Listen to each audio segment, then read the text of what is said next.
We're very fortunate to have some excellent speakers today. I want to introduce David Bogen and Eric Gordon. David served as the Executive Director of the Institute for Liberal Arts and Interdisciplinary Studies at Emerson College for 10 years, where he worked with faculty and administration to develop innovative curriculum and interdisciplinary research.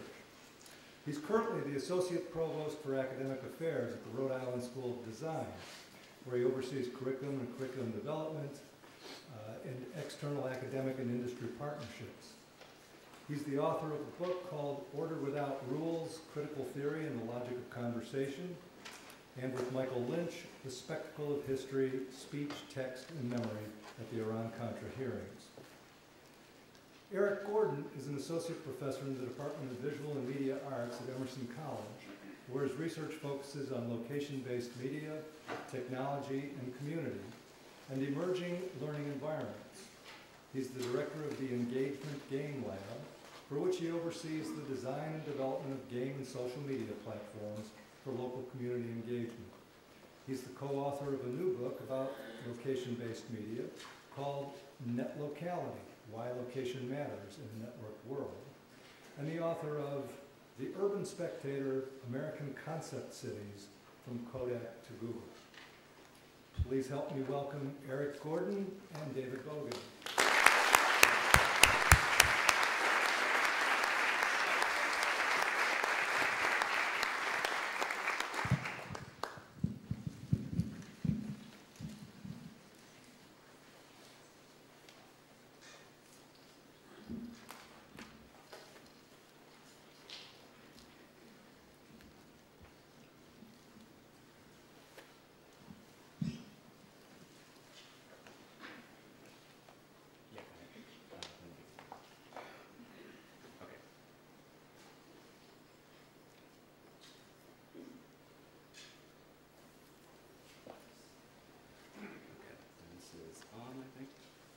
Hello, thanks everyone for having us here. On behalf of both David and I want to thank Boston College for hosting this event, and certainly to Beth and Rita for and their group for inviting us here. We really appreciate the opportunity to speak to you today. We are going to be talking about a number of things, and we're gonna go back and forth here. I'm going to say a few remarks, and David's going to come up and speak for a while, and then I'll return. So we have a very carefully choreographed talk this afternoon. So here are the things that we want to do. We want to introduce the problem of attention, and as we think about technology in the classroom and specifically technology for learning more generally, the so-called problem of attention, I should say, is a matter of social and educational concern, and we want to introduce this in a fairly detailed way. We also want to locate this problem in terms of its emergence out of the condition of what we're calling industrial approaches to educational practice. And we'll say more about that a little later. And we also want to discuss some alternatives to designing around this space, designing and working with contemporary teaching and learning to suggest that there's a fundamental shift, or there's a post-industrial shift that we want to talk about, or a post-industrial alternative to perhaps ways in which we've been, ways in which we understand and are comfortable with educational environments and how learning happens and what learning looks like.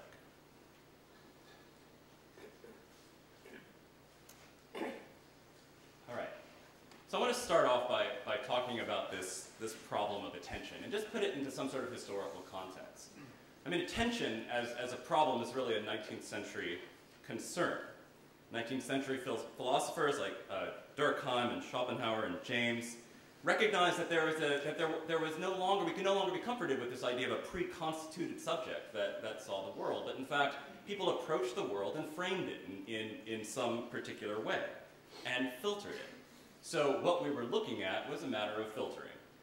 What we paid attention to was a matter of filtering, and therefore what was real is a matter of filtering, and essentially is a matter of what many of them called the attention. So to quote Durkheim, he says we are, and this is the late 19th century, he says we are always, to a certain extent, in a state of distraction. Since the attention, in concentrating the mind on a small number of objects, blinds it to a greater number of others. All distraction has the effect of withdrawing certain psychic states from consciousness which do not cease to be real for all that, since they continue to function. So this is something, this is a concern that's been around for over 100 years. I mean, we could have read something somewhat like that, probably in a different language, in the New York Times just yesterday. I mean, this idea, this anxiety, this concern about what we're paying attention to and how we understand what we're paying attention to has been around for some time. Up here on the screen, I mean, we have environments like Times Square, which our environment is an environment specifically designed, most of us would say, well, this is a distracting environment, but actually it's designed to catch your attention. It's a technology of attention that's pretty efficient at what it does, even though it ultimately, one can say, distracts. The film from the very beginning, as you see here, the Magic Lantern show on the top right, again, it's a technology that was able to organize the attention of the viewer to a very particular place on the screen in this case. William James, I'm just going to quote one other quote before we move on here, but William James, also writing in the late 19th century, says this: "When we wish to rivet attention on the object, we must constantly seek to find something novel about it.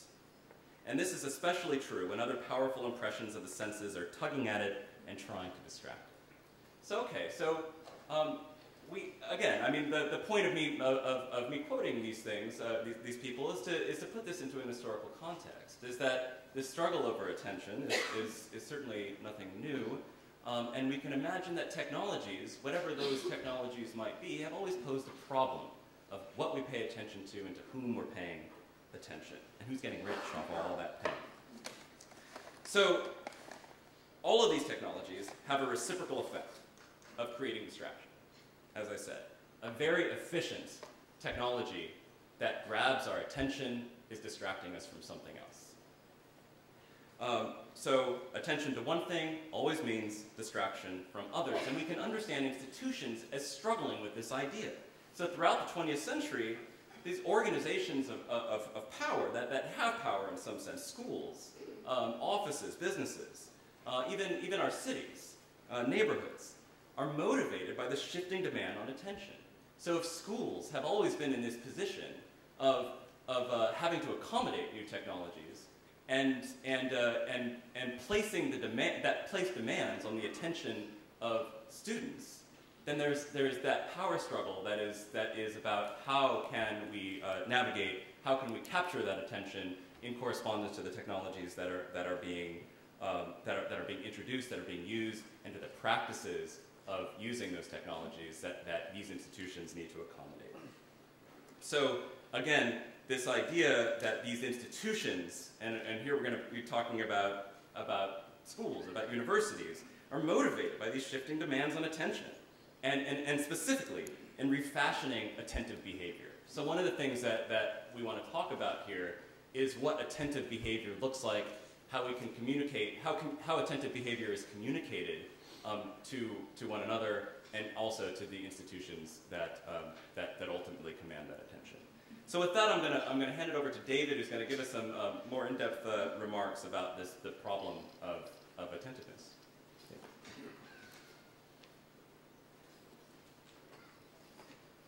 Thanks, Eric. Before I get started, I just want to make one sort of comment, observation, as part of an extended thank you. As was mentioned at the beginning, I was at Emerson College for many years. I'm now at Rhode Island School of Design. It's so wonderful to be back at Boston College, to see a community like this, to see the work you've done, thanks Pete, and you're doing, and to see how that's supported, recognized, and celebrated. I trust you all understand how important and also, unfortunately, how rare this is in this work. So really, a deep thank you for what you've built here. I want to begin by finding the clicker. I'm asking this guy which button I push. There you go. Excellent. I want to draw your attention to some fairly commonplace features of collective activities. such as the one we're currently engaged in, and their reliance on what might be called the construct of an attentional field. So this is my attempt to articulate, to represent the current circumstance. You all are in those seats. Eric, thank you. Arrow's facing forward.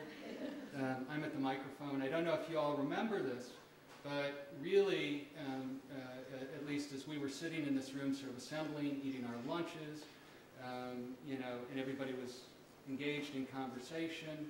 There was a little flurry of activity where you came up to the podium, where Rita came up. There was a sort of drop down in the ambient sound, but still the conversations were going on. Oop, Rita walked away for a second, came back, began and did, the sort of cast of the first voice, good morning or good afternoon, and then it dampens down again. That's the construct of an attentional field. And it's a absolutely mundane, everyday, ordinary achievement that we do together in this somewhat strange and miraculous way, day in, day out. Conceived as a more general property of our lives together, it's clear that attention, paying attention, giving time and attention, getting attention, etc., are contingent and fluid properties of how we engage and are engaged in the world. They are, as it were, organized properties of the world as we find it. We move from here to there, from this to that, in a stream or sequence of attentional moments that have and are felt to have texture and duration and shape. We manage time and space through these activities. Further, there's a connected and indefinitely large set of methods by which our attention is focused, dispersed, monitored, and orchestrated. And, as Eric and I want to argue, a kind of shared and ever-changing set of responsibilities for doing this work. I can tell you, standing here where I'm standing right now, I'm feeling the responsibility of the stream of talk rather closely. And our core argument is really this, that teaching and learning has always intimately and primordially involved what we're calling choreographies of attention. That it does so as a persistent feature of the specific physical and social arrangements of identifiable sites of learning and specific organized activities and performances that take place at these sites as professional constructs of teaching's craft. And I want to show you what I mean by this through an example. And this is, by the way, the interactive part of my remarks. So what I'd like you to do, I'm going to show a video, and I'd like you to pay attention to this video in terms of the way in which this is of a 6th grade science lesson, in terms of how physically, verbally, and in other ways, the instructor, who I think you'll all be able to spot, really leads students through the lesson. Doesn't matter. Doesn't matter, okay? I have here, what I have right here, is red food coloring, okay? And I want you to see what's going to happen, okay? You're just going to get this eyedropper, fill it up with the food coloring. Watch very carefully. First, watch this one, okay? Watch what happens to the food coloring. This way in front of me, and then I'll just reach over it. Okay, watch very carefully. Watch this, okay? Excuse me. I want to put in 2 drops. I hope I make it 2 drops. Watch what happens. Watch to the food coloring. What happens? Ice water.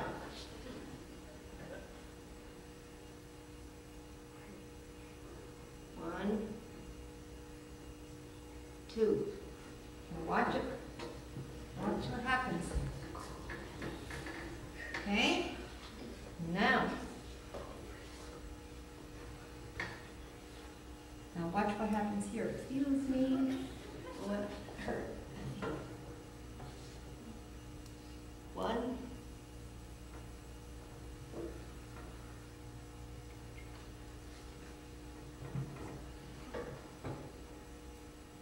2. Watch there. Watch there. Neat, huh? So what you see? What you notice? watch. Here. Repetition. Other things? She wasn't really asking any questions. What do you see or... How do they come to see it? They're watching. Bending over. Look at how they're arranged. Did you see the part where she wrapped her arms around the student and reached over the top? And here, the silences into which the dropper, the little drops of fluid are delivered.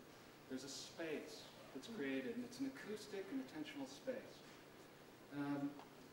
And so I want to say that there's a certain intimacy created here that has to do with the nature of the embodied activities, the texture and duration of attention, the way in which we're brought to see whatever it is brought into being in the 6th grade science lesson. And that the craft of teaching consists precisely in a kind of methodical mobilization of the basic social and physical arrangements of this kind of space, or the classroom, or the lecture hall, in ways that, in the words of our colleague Doug Macbeth, quote, reproduces vividly objects, subjects, and tasks of learning that are otherwise too distant, complex, vague, or unimaginable to be said or seen directly. Like the theater, the lecture hall, and the classroom represent performative sites in which meaning is constrained by artifice, and distant presences from elsewhere are made to emerge. As teachers, we're all, in this respect, conjurers of things out there that we make vivid and evident in here. In college math courses, logic and meaning and a sense of certainty and proof emerge on a daily basis from the work of well-heeled mathematicians making marks and gestures at the whiteboard. In 6th grade science lessons, molecules show themselves demonstrably in jars. Now, as we think about the so-called problem of attention, it's important to acknowledge the following possibility: that students, and in fact all the rest of us, have always run the risk of being bored or distracted, falling asleep, etc. in lectures. And I say this not to cast aspersions at the profession or the craft of lecturing, but instead as a way of noticing that attentional fields are and always have been kind of leaky and subject to accompanying phenomena of whispering, note passing, or just dozing off. It's okay. The problem of attention, as Eric and I have been working with it, focuses on whether something fundamental has changed in this construct, since screens and laptops and mobile devices connected to a global network were introduced into the places and spaces of teaching and learning. Neat. That's not what I want. Where do I go to the next? There we go. I don't know if you can all read this. Starting in the top, this is too much pressure. No way I can answer all these. From the laptop. Heads up, dude. Professor Atkins just asked you a question. Oh, about what? No clue. I just heard your name. Maybe if I ignore her, she'll think I'm taking notes. She just asked you again, man. 4 major greenhouse gases. Stall her while I Google it. Professor, we couldn't hear the question back here. Could you repeat it? I asked Zipper to name 4 major greenhouse gases. Water, vapor, CO2, ozone, and methane. Right. Yomi, dude. If this keeps up, I'll never get through my email.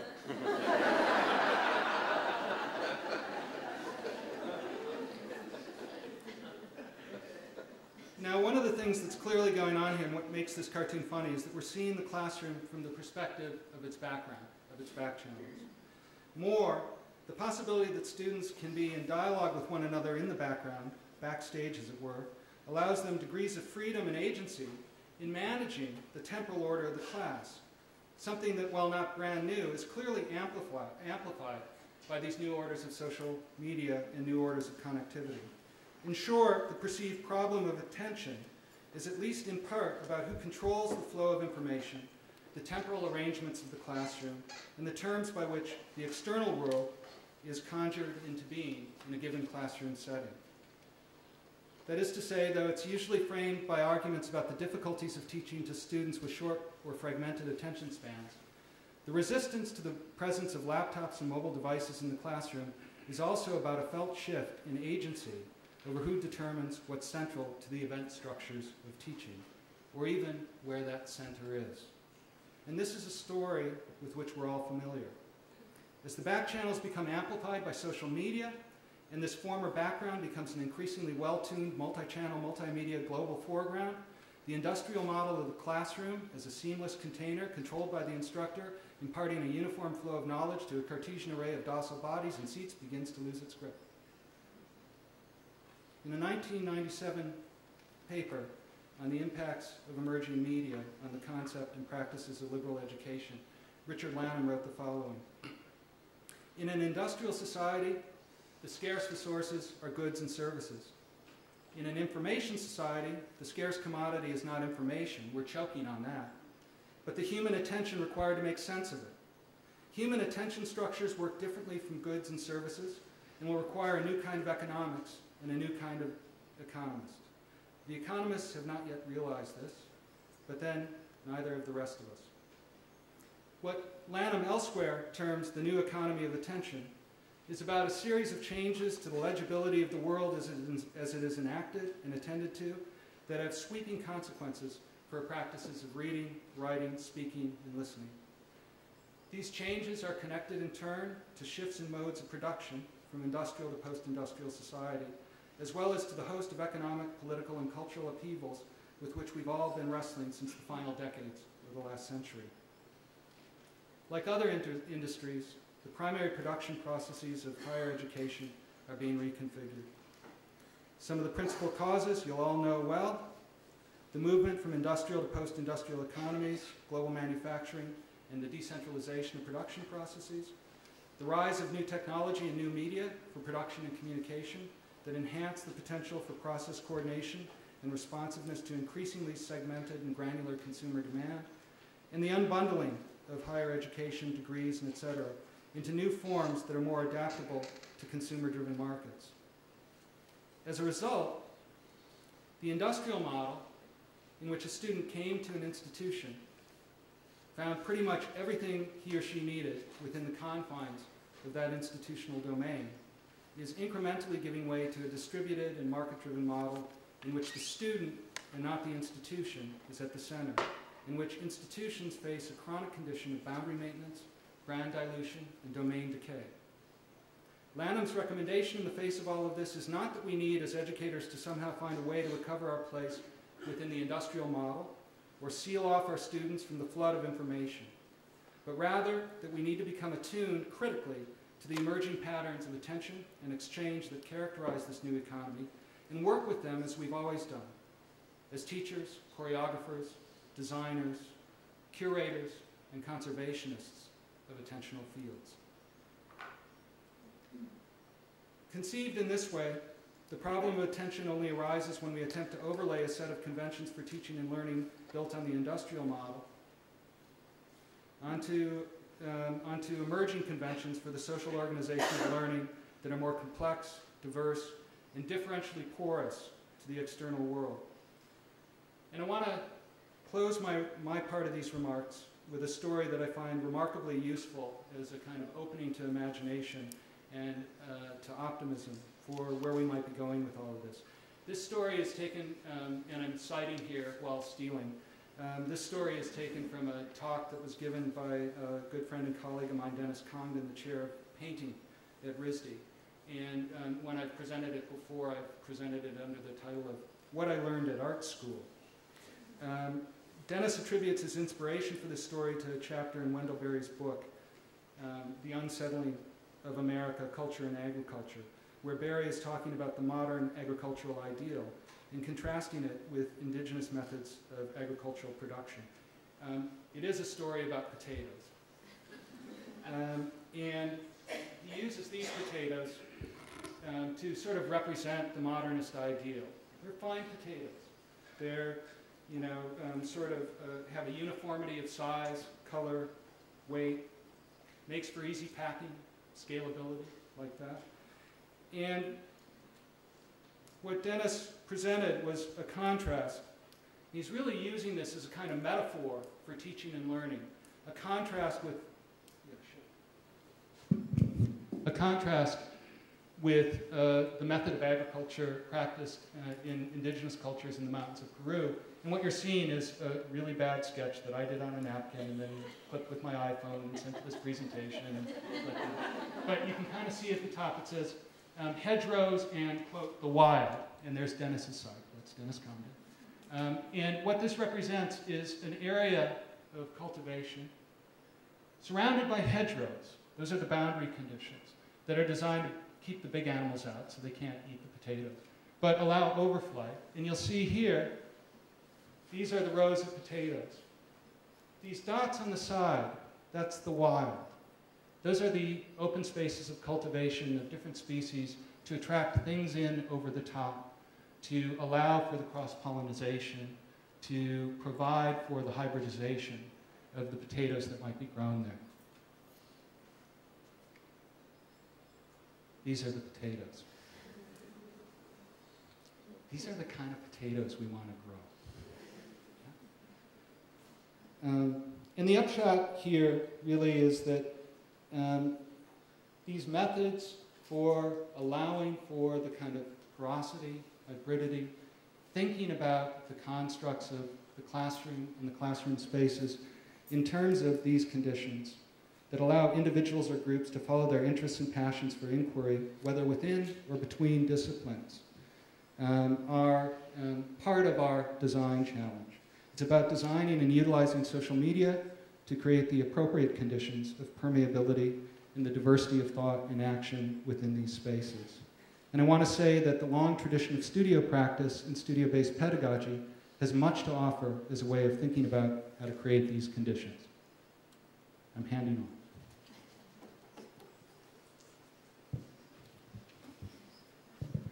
Okay, so what would be a reasonable reaction to that, David? What would be a reasonable reaction to what David is talking about if, in fact, he is correct? Where would the mouse reasonably be placed? If We got to talk to here we go. Okay, got it. Thank you. All right. People here today, like a lot of what we do today. Some of you may have seen this before. Hopefully answer questions you got about work. Basically, my focus. My focus is I'm creative, getting more people interested in taking these advanced classes.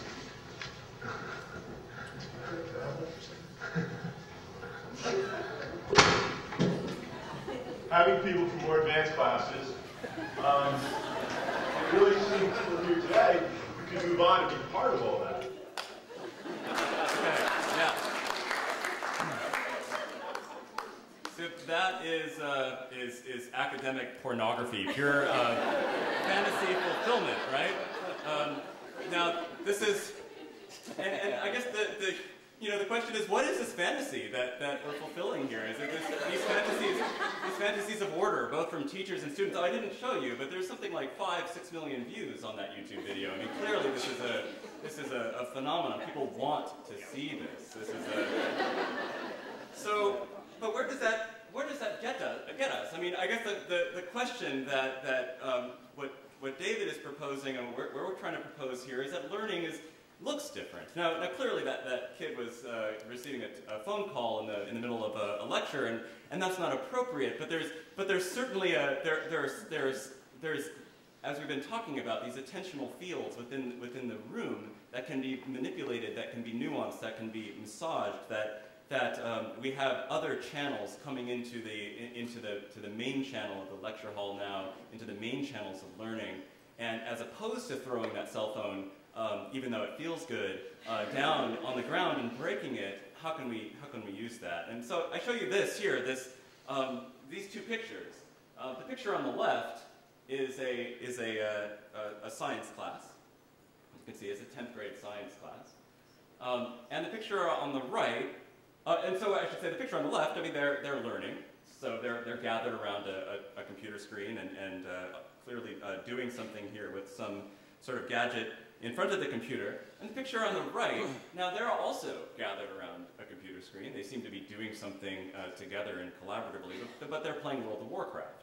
So, and both of those cases, and learning might be happening in both of those cases, but there are different values that we place on those different modes of learning, and some might be, and some are more appropriate for taking place within a classroom. So, but the point I want to make here is that what learning looks like is quite variable.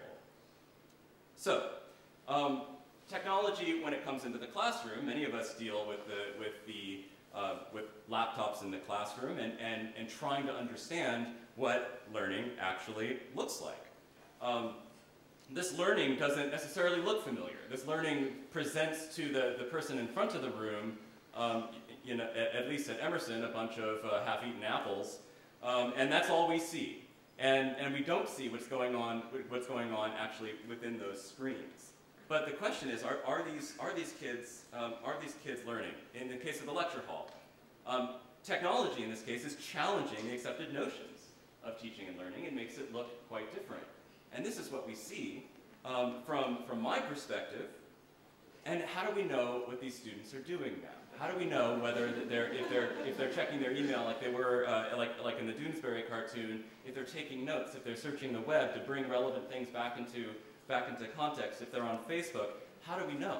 And so one of the things that's going on here is a crisis in how we communicate attentiveness. So that learning might be happening is one thing. What learning looks like and how that learning is communicated to the educator is quite another. So this is why I want to look at it in two ways. I want to say that there are both expectations of what learning looks like from both teacher and student, and then there are the practices of learning, and those things might be different. So the question of how technologies are affecting expectations of teaching and learning is one question. And how should new technologies be changing the practice of teaching and learning is different, and that's the design challenge, is meeting those two things, finding where those two things meet in the middle, the expectations and the actual legitimate practices of teaching and learning.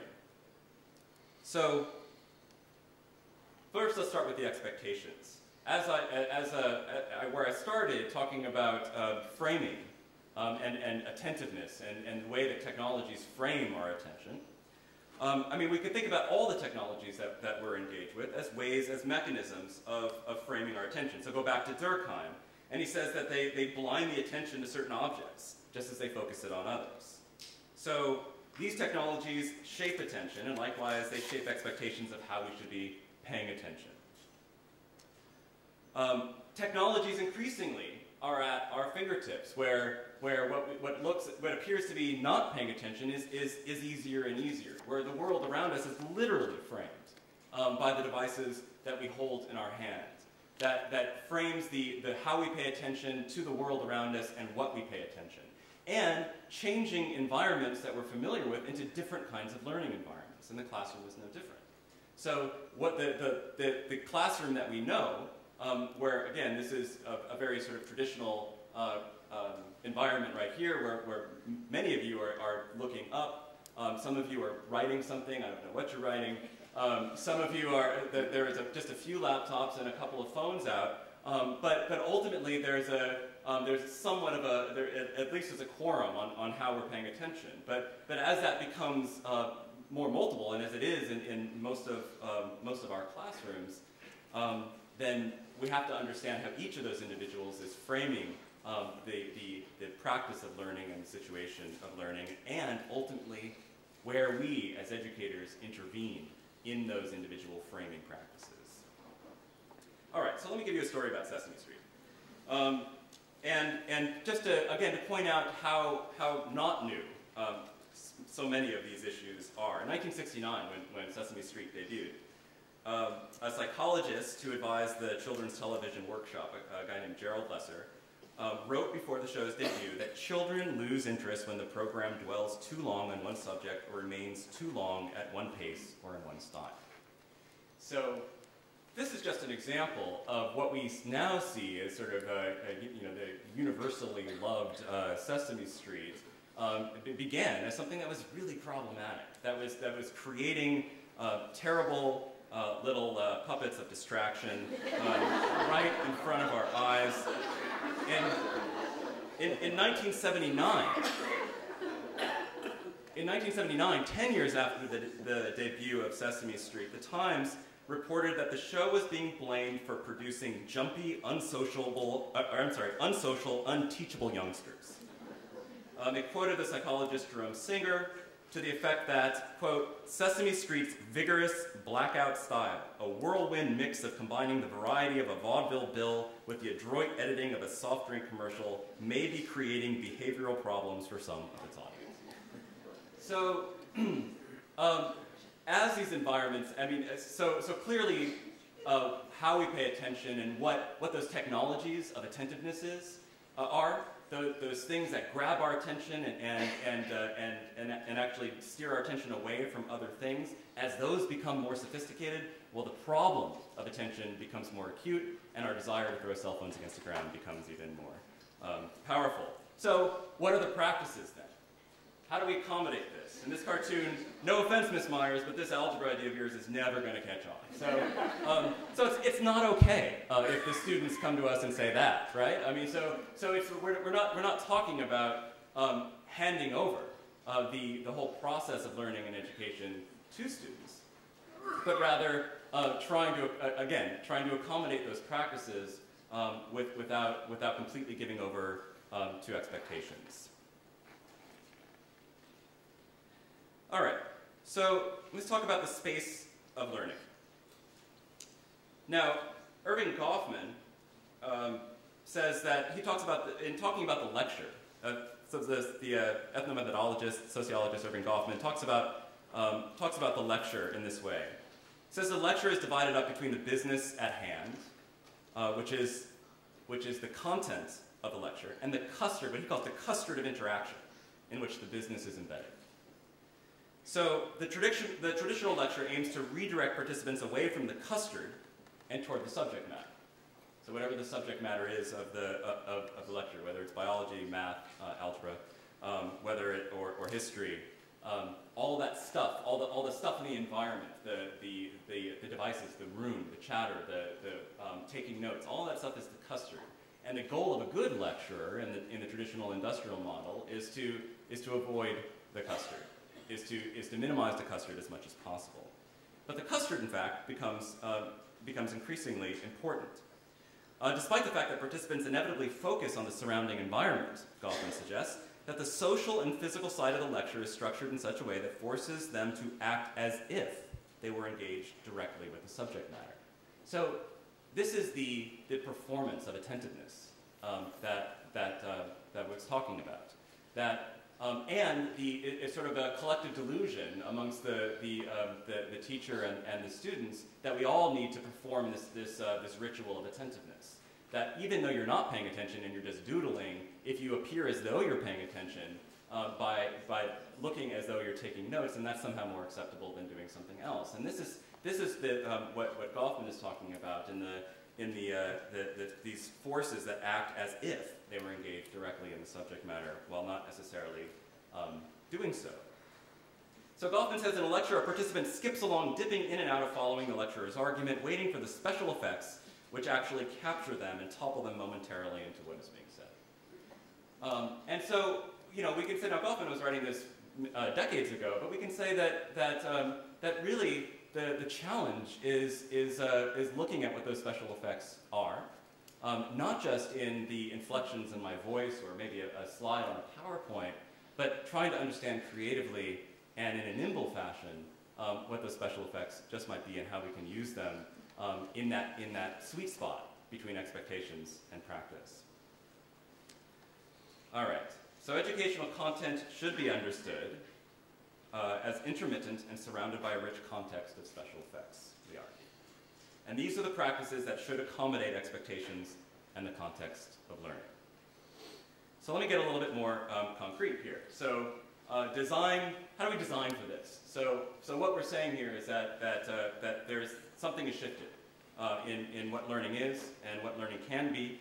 And so what is the design challenge now? So start with the question, is all distraction bad for learning? And ultimately, can distraction create serendipity and aha moments that are actually good for learning? So as opposed to, again, battling the idea of falling outside of the frame, can we bring all those things that are outside of the frame to bear on what we should be focusing on, or rather what the collective sense of what that is? Can archivability raise the stakes of learning? So in this case, it's not just about what we're paying attention to at the time of being in a room, but all of the elements of the archive, of the topics of learning, the artifacts of learning being accessible outside of the moment of being in the classroom. Can collective efforts motivate learning?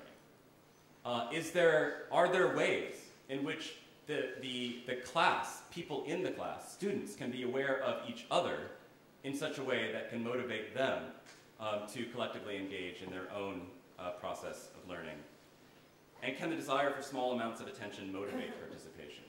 These are some of the things that certainly we can learn from Facebook. Why does it feel so good to be liked? Why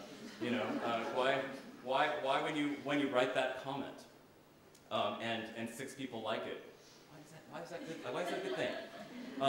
And some of those things, some of those small moments of attention that systems can pay to their users is something that actually can be brought to bear on the classroom. All right, so one of the other factors in this design challenge is, again, what Goffman calls the nod line. And this is that simple concept of when a community reaches a particular size, it's no longer appropriate or practical to greet everyone.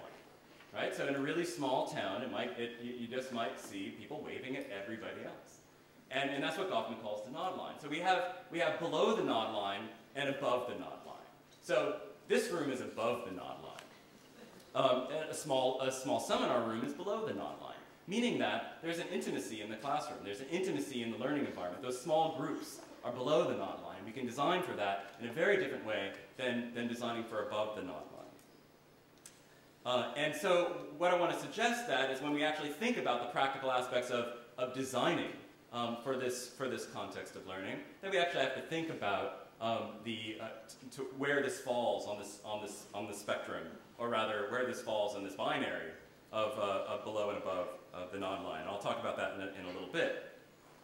As I see it, it represents different problems. So let me tell you about a little study that I've been doing with a colleague of mine over at the Media Lab.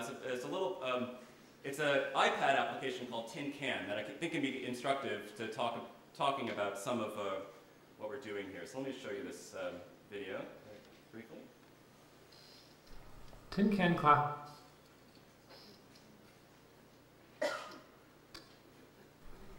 Can Classroom is an iPad-based tool to support student discussions in a seminar environment.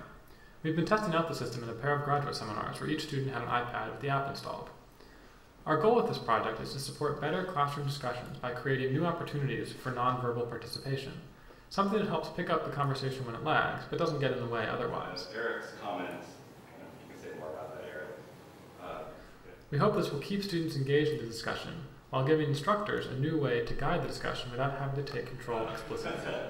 No, but so there is no pull-up. Here's what the interface looks like on the iPad. On the left, we have a list of past, current, and future discussion topics. This is usually managed by the professor or a student moderator. In the center, the clock traces out a history of how long each topic has lasted. On the right, a list of student-submitted ideas, comments, and questions. Students can add new ideas, choose to share them with the group or not, as well as like ideas submitted by other students. As the class progresses, a lively discussion develops both in and around the system. You can see these flurries of activity in this time-lapse video of one class. Part of the benefit of having a system like Tin Can is that we can provide a nice artifact that represents the class session for students to refer to later. At the end of the class, each student is emailed with a link to this summary archive page that includes a list of all the topics that were discussed, ideas that came up in those topics, as well as a list of all the people who were present in the class. And just as a way of closing our remarks, I just want to talk about the small study that we did as a way of drawing some conclusions and opening up some opportunities, I think, for thinking about these issues. So basically, as you saw, this was a very small class.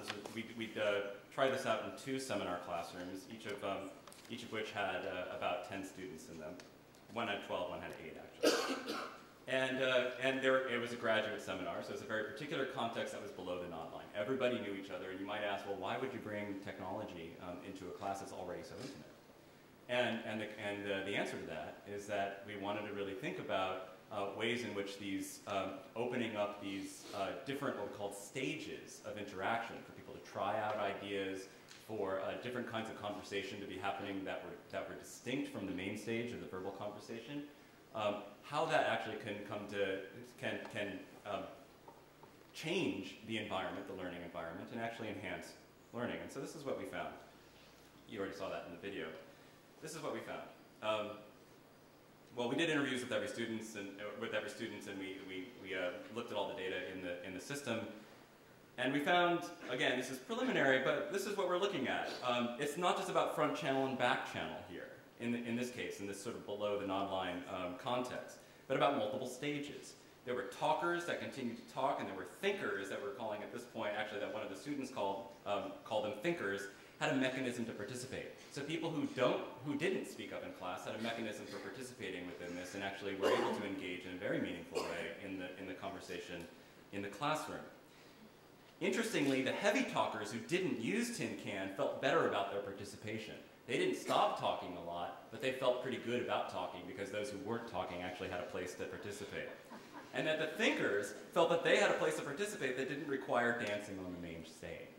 So in talking to people, there was really a sense of this opened up, whether some people didn't use it at all. And yet even the people who didn't use it once in class felt like it was a valuable presence. I should say use it, input into it. They all looked at it. Felt like it was a valuable presence in the class. So here we opened up another stage. The stage, whether or not you choose to dance on it or not, is valuable in transforming the environment. And here's the other thing. Contained side stage served to focus the attention of participants on the seminar topic. It was not a distraction. So in an iPad, because it doesn't multitask, you had people were in the application, and when they left, on the timeline, it said so-and-so is browsing. So everybody was, and that was remarkably effective. Let everybody know that you're not there. And people actually liked that. Because, and it focused their participation on the topic at hand. And it actually didn't stop people from going on the web. And what's interesting is that some people had an arsenal of tools. They had a phone, they had an iPad, they had a computer and a notebook. They had this arsenal of tools in front of them. And yet that arsenal of tools was helping them participate. So let me just talk in a way of concluding, and then we really would love to hear from you and take any questions. Attention is a matter of design, not crisis. Learning environments are nuanced and composed of multiple stages. And again, the design challenge of figuring out what those stages are and how to make them most useful is very intriguing. And then technologies define expectations as much as they define practices. And thinking about those things together, sometimes in contrast, but as a tension in what learning is and what being an educator is at the core of the work that we're doing and that we'd like to continue to do, and it seems like what many of you are already doing here at Boston College. And with that, thank you very much, and we'd love to take your questions.